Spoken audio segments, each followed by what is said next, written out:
ओम शांति। आज है 10 अप्रैल, शिव बाबा की साकार मुरली। सुनते हैं बाबा के मधुर महावाक्य। बाबा कहते हैं, मीठे बच्चे, श्रेष्ठ बनने के लिए सदा श्रीमत पर चलते रहो। लक्ष्मी नारायण भी श्रीमत से इतने श्रेष्ठ बने हैं। प्रश्न, भक्ति में गौमुख का यादगार क्यों बनाया है? उत्तर, क्योंकि संगम पर बाप ने ज्ञान का कलश माताओं के ऊपर रखा है। ज्ञान का कलश, तुम माताओं के मुख से ज्ञान अमृत निकलता है, जिससे सब पावन बन जाते हैं। इसीलिए भक्ति में गौमुख का यादगार बना दिया है। तुम गौ माताएं हो, तुम ही सबकी मनोकामना पूर्ण करती हो, इसीलिए यादगार बने हुए हैं। गीत है, नयनहीन को राह दिखाओ। ओम शांति। बच्चों ने गीत सुना। भक्ति मार्ग वाले बच्चे बाप को पुकारते हैं कि हम जो नयनहीन बुद्धिहीन बन गए हैं, हमें राह बताओ। हे प्रभु जी, याद करते हैं अपने बाप को। उनको परम पिता परमात्मा कहा जाता है। सभी जीव की आत्माएं बाप को याद करती हैं। हम इस पतित दुनिया में बहुत दुखी हैं, दर दर धक्के खाते रहते हैं। जहाँ भी जाते हैं उनके ऑक्यूपेशन का कुछ भी पता नहीं कि हम किसके पास जाते हैं। शिव के मंदिर में जाते हैं, परंतु उनको पता नहीं कि शिव कौन है। जहाँ भी जाएंगे जाकर माथा टेकेंगे, जानते नहीं कि वह कौन है, कब आए थे। लक्ष्मी नारायण के मंदिर में भी जाते हैं, लेकिन जानते नहीं कि यह कब आए, कैसे राज्य लिया, कुछ भी पता नहीं। दिलवाड़ा मंदिर में जाते हैं, वहाँ आदि देव बैठा है, परंतु जानते नहीं यह कौन है। जगत अम्बा के पास जाते हैं, परंतु वह कब आई, क्या किया, कुछ नहीं जानते। सिर्फ जाकर माथा टेकते हैं, प्रार्थना करते हैं, बच्चा दो, यह दो, वह दो। बाबा कहते हैं, जानते कुछ भी नहीं। गौमुख पर जाते हैं, कितनी मेहनत करके सीढ़ी उतरते चढ़ते हैं, कुछ भी पता नहीं कि वहाँ क्या रखा है।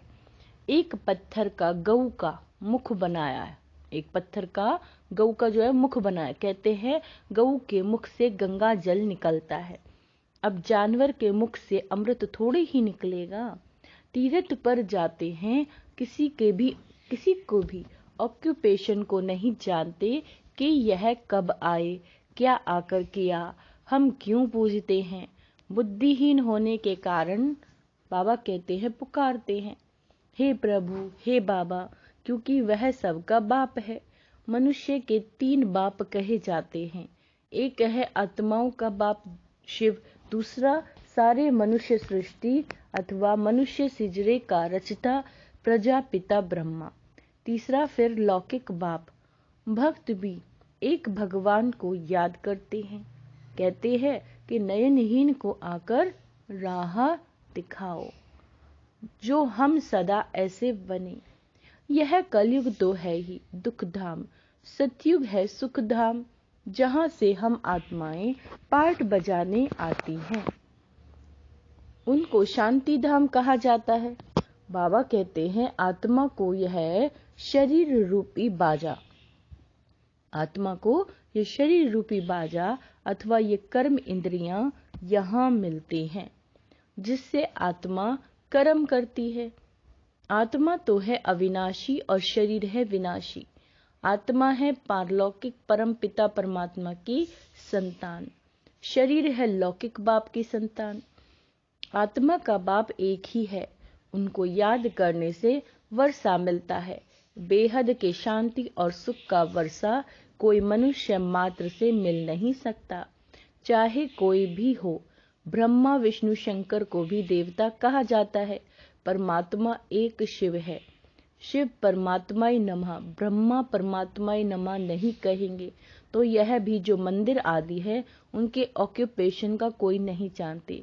ऊंची ते उच्च परम पिता परमात्मा शिव है, वही रचना रचते हैं ब्रह्मा विष्णु और शंकर की। परमपिता शिव क्या है? रचना रचते हैं वो।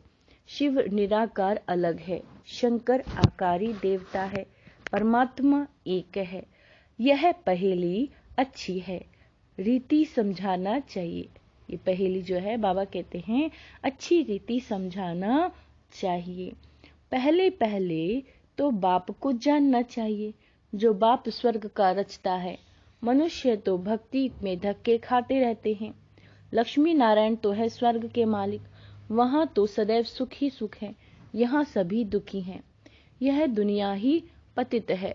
सतयुग में भारत पवित्र गृहस्थ आश्रम था, तथा राजा रानी तथा प्रजा सब पावन थे। पतित को पावन बनाने वाला एक ही परम पिता परमात्मा है। कौन है हम सबको पावन बनाने वाले? शिव पिता। राधा कृष्ण सतयुग के प्रिंसेस हैं, जो स्वयंवर के बाद लक्ष्मी नारायण बनते हैं। स्वर्ग को कहा जाता है शिवालय। क्या कहते हैं स्वर्ग को? शिवालय। अब बाप सबको पावन बना रहे हैं इन भारत माताओं द्वारा, जिन्हों पर ही ज्ञान का कलश रखा जाता है। भारत में पवित्र राज्य था, अभी है अपवित्र राज्य। ग्रस्त धर्म के बदले बाबा कहते हैं ग्रस्त अधर्म हो गया है। फिर बाप आकर पावन बनाते हैं। बाप आत्माओं से बात करते हैं। किससे बात कर रहे हैं बाबा? शरीरधारियों से नहीं बात करते, बाबा बात करते हैं आत्माओं से। मैं परम पिता परमात्मा आया हूँ। आत्मा परमात्मा अलग रहे बहुकाल, तुम बहुत समय के बिछड़े हुए हो, अब बिल्कुल रोगी पतित कौड़ी तुल्य बन गए हो। फिर तुमको अगर मेरे जैसा बनना है तो पुरुषार्थ करो। यह भारत माता शक्ति अवतार है। यह शिव बाबा को अपना बाप मानती है। उनसे योग लगाने से शक्ति मिलती है, जिससे 5 विकारों पर जीत पाकर माया जीते जगत जीत बनते हैं। यह हार जीत का खेल है। यह वर्ल्ड की हिस्ट्री ज्योग्राफी समझने से तुम चक्रवर्ती राजा बन सकते हो। बाप ही स्वर्ग के लिए पवित्रता सुख शांति का वर्षा देते हैं। यह राजयोग है। हठ योग राजयोग सिखा ना सके।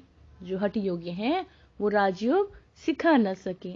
अभी तुम बच्चों को, बाबा कहते हैं अभी तुम बच्चों को श्रीमत मिलती है, जिससे तुम श्रेष्ठ बन रहे हो। रावण की मत से तुम भ्रष्ट बने हो। भारत अब रावण के मत पर चलने से इतना दुखी कंगाल बना है। जगदम्बा सबकी मनोकामनाएं पूर्ण करने वाली थी, वह भी माता थी। जगदम्बा ने श्रीमत पर भारत को स्वर्ग बनाया था, इसीलिए उनकी इतनी महिमा गाई जाती है। पवित्रता के बगैर तुम पवित्र दुनिया के मालिक बन नहीं सकेंगे। आधा कल्प भक्ति मार्ग चलता है। अब बाप कहते हैं फिर पावन दुनिया का मालिक बनना है तो आकर समझो। अब श्रीमत मिलती है तो उस पर चलना है। मेरा तो एक शिव बाबा, दूसरा न कोई। मनुष्य तो 84 जन्म लेते हैं। तुम शक्तियां हो। क्या हो तुम? शक्तियां। शिव बाबा से योग लगाने से तुमको शक्ति मिलेगी, नहीं तो कभी स्वर्ग के मालिक बन नहीं सकेंगे। पारलौकिक बात से 21 जन्मों का वर्षा मिलता ही है संगम पर, इसीलिए पुरुषार्थ करना है। बच्चों का भी कल्याण करना है, फिर स्वर्ग के मालिक बन जाएंगे।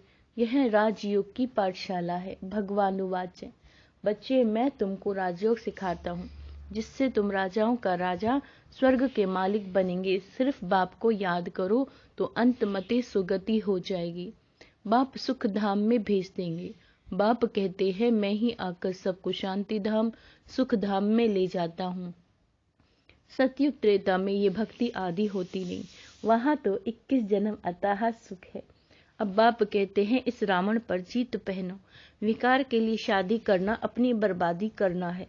परम पिता परमात्मा ने ऑर्डिनेंस निकाला है कि पवित्र बनो तो जगत के मालिक बनोगे। क्या कहा बाबा ने?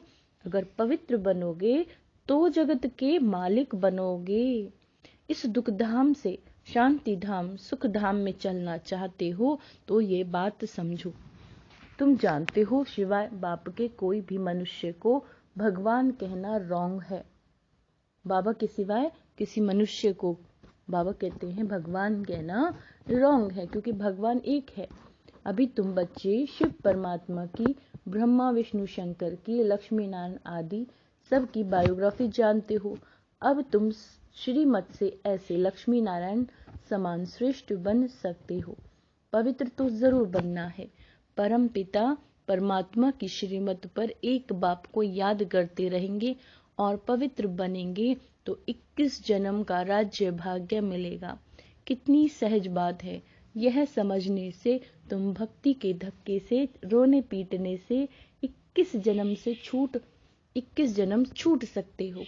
समझाना है सतयुग की स्थापना कैसे होती है, फिर यह चक्र कैसे फिरता है। सारे वर्ल्ड की हिस्ट्री ज्योग्राफी को समझो। यह तो मनुष्य ही समझेंगे। एक बाप की श्रीमत पर चलना है। क्या करना है? सिर्फ एक बाबा की ही श्रीमत पर चलना है। सर्व पर दया तो एक बाप ही करते हैं। वह ज्ञान का सागर, सुख का सागर है। वही इन माताओं को ज्ञान का कलश देते हैं, जिससे यह सबको पावन बना सकती है। बाकी पानी की गंगा पावन नहीं बना सकती। यह गौ माताएं हैं जिन्हों को ज्ञान का कलश मिलता है। बाबा कहते हैं यहाँ तो पढ़ाई है। क्या है यहाँ पे? पढ़ाई है। पढ़कर देवता बनना है। ब्राह्मण, देवता, क्षत्रिय, वैश्य, शूद्र, यह वर्ण है। ऐसे यह 84 जन्मों का चक्र फिरता रहता है। बाबा कहते हैं इस चक्र को जानने से तुम चक्रवर्ती राजा रानी बन सकते हो। अच्छा, मीठे मीठे सिक्के लदे बच्चों प्रति माता पिता बाप दादा का याद प्यार और गुड मॉर्निंग। रूहानी बाप की रूहानी बच्चों को नमस्ते। हम रूहानी बच्चों की रूहानी बाप दादा को याद प्यार गुड मॉर्निंग, नमस्ते मीठे बाबा, शुक्रिया बाबा, शुक्रिया। धारणा के लिए मुख्य सार। बाबा कहते हैं पवित्रता के बल से श्रीमत पर चल भारत को स्वर्ग बनाने की सेवा करनी है। सबको एक बाप का ऑर्डिनेंस सुनाना है कि पवित्र बनो तो पवित्र दुनिया के मालिक बनेंगे। तो आज बाबा ने क्या कहा है? पवित्रता पे बाबा ने जोर दिया है कि सबको पवित्र बनना है, तभी पवित्र दुनिया के सभी मालिक बनेंगे। दूसरा है हर एक को 3 बाप का परिचय दे। 3 बाप का। दुख धाम से शांति धाम और सुख धाम में चलने की राह दिखानी है। भटकने से छुड़ाना है। वरदान है मर्यादा पुरुषोत्तम बन, सदा उड़ती कला में उड़ने वाले नंबर 1 विजयी भव। मर्यादा पुरुषोत्तम बन, है ना, सदा उड़ती कला में उड़ने वाले नंबर 1 विजयी भव। नंबर 1 की निशानी है हर बात में विन करने वाले, किसी भी बात में हार ना हो, सदा विजयी। यदि चलते चलते कभी हार होती है तो उसका कारण है मर्यादा में नीचे ऊपर होना। लेकिन यह संगम युग है, मर्यादा पुरुषोत्तम बनने का युग। पुरुष नहीं, नारी नहीं, लेकिन पुरुषोत्तम। इसी स्मृति में सदा रहो तो उड़ती कला में जाते रहेंगे, नीचे नहीं रुकेंगे। बाबा कहते हैं उड़ती कला वाला सेकंड में सर्व समस्याएं पार कर लेगा। बहुत गहरी लाइन है। जो उड़ती कला में रहेगा यानी हमेशा खुश रहेगा, उमंग उत्साह में रहेगा। स्लोगन है एक बाप के श्रेष्ठ संग में रहो और दूसरा कोई संग प्रभाव नहीं डाल सकता। तो ठीक है, सिर्फ किसके संग में रहना है? बाबा के संग। मातेश्वरी जी के अनमोल महावाक्य। हम मनुष्य आत्माओं को पहले कौन सी मुख्य पॉइंट बुद्धि में रखनी है, जिस पर खूब अटेंशन रखना है? पहले तो अपने को ये पक्का निश्चय करना है कि हमें पढ़ाने वाला कौन है। दूसरी पॉइंट है हम सभी मनुष्य आत्माएं और परमात्मा हमारा पिता है। मनुष्य आत्माएं हैं और परमात्मा हमारा पिता है। हम आत्मा बच्चे हैं, परमात्मा बाप, दोनों अलग अलग चीज है। तीसरी पॉइंट, ईश्वर बेअंत भी नहीं है, ईश्वर सर्वत्र भी नहीं है। ये अब यही नॉलेज बुद्धि में रखनी है। इसीलिए अपनी नॉलेज औरों से न्यारी है। भले दुनियावी मनुष्य समझते हैं हमको परमात्मा का ज्ञान है। अब उनसे पूछो आप में कौन सा ज्ञान है, तो कहेंगे ईश्वर सर्वव्यापी है। अब परमात्मा तो कहता है मेरा ज्ञान मेरे द्वारा ही मिलता है। जैसे बैरिस्टर द्वारा बैरिस्ट्री, डॉक्टर द्वारा डॉक्टरी सीखी जाती है, भल वहाँ बैरिस्टर भी अनेक होते हैं। एक बैरिस्टर से ना पढ़ा तो दूसरा पढ़ाएगा, एक डॉक्टर से ना पढ़ा तो दूसरा डॉक्टर पढ़ाएगा। मगर यह ईश्वरीय नॉलेज सिवाय एक परमात्मा के बगैर कोई भी मनुष्य, सिवाय भगवान के और कोई भी मनुष्य आत्मा, चाहे साधु संत महात्मा हो, वो नहीं पढ़ा सकेगा। तो हम कैसे समझे कि इन्हों में कोई परमात्मा का ज्ञान है। और चौथी पॉइंट, परमात्मा युगे युगे नहीं आता, क्योंकि परमात्मा कल्प कल्प एक ही बार इस संगम युग पर अर्थात कलयुग के अंत और सतयुग के आदि समय पर आता है और अनेक धर्मों का विनाश कराकर एक आदि सनातन सत्य धर्म की स्थापना कराता है। अब लोग कैसे कहते हैं कि परमात्मा युगे युगे आता है, और ऐसे भी कहते हैं कि गीता का भगवान श्री कृष्ण है, वो द्वापर में आया। अब इन सभी बातों को सिद्ध करना है। गीता का भगवान श्री कृष्ण नहीं है, शिव परमात्मा है और वो भी द्वापर में नहीं आता, संगम समय पर आता है। 5वीं पॉइंट्स, गुरु बिगर घोर अंधियारा कैसे हुआ है। वो गुरु कौन है, मनुष्य सृष्टि उल्टा झाड़ कैसे है, और हमको अपने 5 विकारों पर जीत कैसे पानी है। Question mark. मम्मा कह रही हैं कि बताओ 5 विकारों पर जीत कैसे पानी है, और मनुष्य जो सृष्टि का जो झाड़ है वो उल्टा कैसे है। 6वीं पॉइंट, हम वही पांडव योद्धे हैं जिसके साथ साक्षात परमात्मा है, उस तरफ ही जीत है, जिधर भगवान होते हैं उधर ही जीत है। 7वीं पॉइंट्स, परमात्मा खुद सर्वशक्तिवान है, तो जिन्होंने परमात्मा का पूरा साथ लिया है उन्हों को ही परमात्मा द्वारा लाइट और माइट दोनों ताज मिलते हैं। अब यह सभी बातें बुद्धि में रखना, इसको ही ज्ञान कहा जाता है। दूसरा पॉइंट है बदनसीबी। बदनसीबी और खुशनसीबी, अब ये 2 शब्दों का मदार किस बात पे चलता है। Question mark. यह तो हम जानते हैं कि खुशनसीब बनाने वाला परमात्मा और बदनसीब बनाने वाला खुद मनुष्य है। जब मनुष्य सर्वदा सुखी है तो उन्हों की अच्छी किस्मत कहते हैं, और जब मनुष्य अपने को दुखी समझते हैं तो वो अपने को बदनसीब समझते हैं। हम ऐसे नहीं कहेंगे कि बदनसीबी व खुशनसीबी कोई परमात्मा से मिलती है, नहीं, यह समझना बड़ी मूर्खता है। परमात्मा तो हमें खुशनसीब बनाता है, परंतु तकदीर को बिगाड़ना व बनाना ये सब कर्मों के ऊपर ही मदार है। किसके ऊपर मदार है? कर्मों के ऊपर। जैसा इंसान कर्म करता है वो वैसा ही सुख या दुख पाता है। यह सब मनुष्य के संस्कारों के ऊपर है। फिर जैसे पाप और पुण्य का संस्कार भरता है वैसी तकदीर बनती है, परंतु मनुष्य इस राज को ना जानने के कारण सारा दोष किसके ऊपर लगा देते हैं? परमात्मा के ऊपर रख देते हैं। अब देखो, मनुष्य अपने को सुखी रखने के लिए माया के कितने तरीके निकालते हैं खुद को सुखी रखने के लिए। फिर उस माया से ही कोई अपने को सुखी समझते हैं और कोई फिर उस ही माया का संन्यास कर माया को छोड़ने से अपने को सुखी समझते हैं। मतलब तो कई प्रकार के प्रयत्न करते हैं, परंतु इतने तरीके हो करते भी रिजल्ट दुख की तरफ जा रही है। जब सृष्टि पर भारी दुख होता है तब उसी समय स्वयं भगवान आए गुप्त रूप में अपने ईश्वरीय योग पावर से दैवी सृष्टि की स्थापना कराए सभी मनुष्य आत्माओं को खुश किस्मत बनाते हैं। अच्छा, ओम शांति।